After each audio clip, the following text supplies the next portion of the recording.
আসসালামু আলাইকুম। সবাই কেমন আছেন? আলহামদুলিল্লাহ, আমিও আল্লাহর অশেষ রহমতে ভালো আছি। আশা করি আপনারা সবাই আল্লাহর অশেষ রহমতে ভালো আছেন। টেকমিক্স জন ভিডিও আপনাদের স্বাগতম।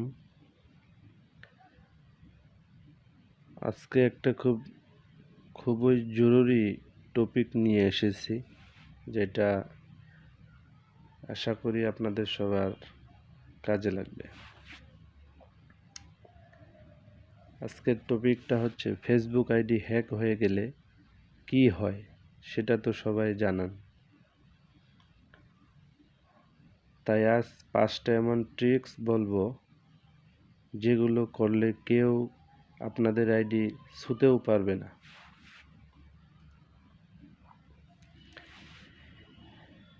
এক নাম্বার হচ্ছে, প্রথমেই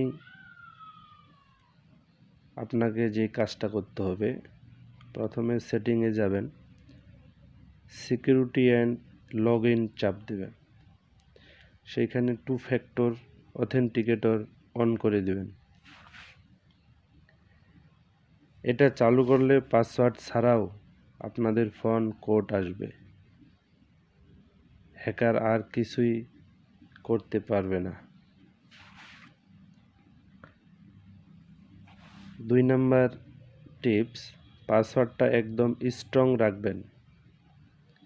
যেমন আপনার নাম 12325 এরকম দিবেন না, বরং আপনার নাম প্লাস জন্ম তারিখ মিক্স না করে অন্য কিছু রাখবেন। তাহলে আর পাসওয়ার্ড হ্যাক করতে পারবে না। 3 নাম্বার হচ্ছে, লগ ইন অ্যালার্ট চালু করবেন। কেউ অন্য ফোন থেকে আপনার আইডি লগ ইন করলেই আপনার কাছে নোটিফিকেশন আসবে।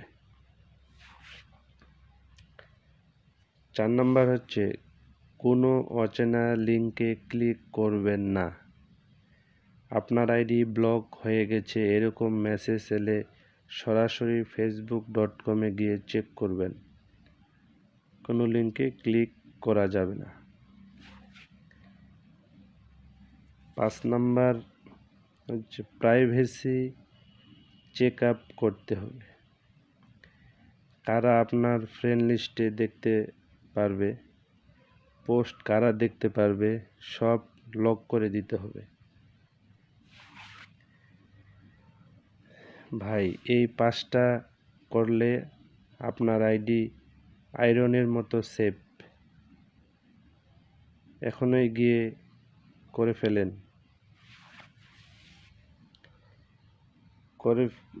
এখন এই 5টা টিপস করে ফেলে কমেন্টে লিখে দিবেন, আমার আইডি সেফ।